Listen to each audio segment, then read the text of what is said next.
മലപ്പുറം ചട്ടിപ്പറമ്പിൽ വീട്ടിലെ പ്രസവത്തിൽ യുവതി മരിച്ചത് അമിത രക്തസ്രാവം കാരണമെന്ന് പോസ്റ്റ്മോർട്ടം റിപ്പോർട്ട്. കൃത്യസമയത്ത് ചികിത്സ നൽകിയിരുന്നുവെങ്കിൽ ജീവൻ രക്ഷിക്കാമായിരുന്നുവെന്നും പോസ്റ്റ്മോർട്ടത്തിൽ കണ്ടെത്തി. കേസിൽ ഭർത്താവ് സിറാജുദ്ദീനെ പോലീസ് കസ്റ്റഡിയിലെടുത്തു. ഇത്തരം സംഭവങ്ങൾ മനഃപൂർവ്വമായ നരഹത്യയാണെന്നും ഒറ്റക്കെട്ടായി എതിർക്കണമെന്നും ആരോഗ്യമന്ത്രി വീണ ജോർജ് പറഞ്ഞു.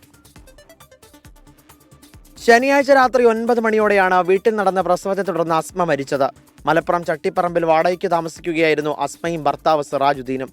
പ്രസവത്തിനായി അസ്മയെ ആശുപത്രിയിൽ കൊണ്ടുപോകാനോ ചികിത്സ നൽകാനോ സിറാജുദ്ദീൻ തയ്യാറായില്ല. പ്രസവശേഷം അമിത രക്തസ്രാവമുണ്ടായി. ഇതാണ് മരണകാരണമായതെന്ന് പോസ്റ്റ്മോർട്ടം റിപ്പോർട്ടിലുണ്ട്.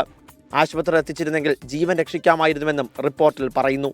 അസ്മയുടെ മരണം മനഃപൂർവ്വമായ നരഹത്യയെന്ന് ആരോഗ്യമന്ത്രി വീണ ജോർജ്. മരണത്തിലേക്ക് ഇത്തരത്തിൽ അമ്മമാരെ കുഞ്ഞുങ്ങളെ തള്ളിവിടുന്നത് അത് മനഃപൂർവ്വമായിട്ടുള്ള ഒരു നരഹത്യയായിട്ട് കണക്കാക്കേണ്ടതായിട്ട് വരും. വളരെ ഗൗരവമുള്ള വിഷയമാണല്ലോ. മരിച്ച ശേഷം ആരെയും അറിയിക്കാതെ രാത്രി തന്നെ ആംബുലൻസ് വിളിച്ച് മൃതദേഹവുമായി സിറാജുദ്ദീൻ പെരുമ്പാവൂരിലേക്ക് വരികയായിരുന്നു.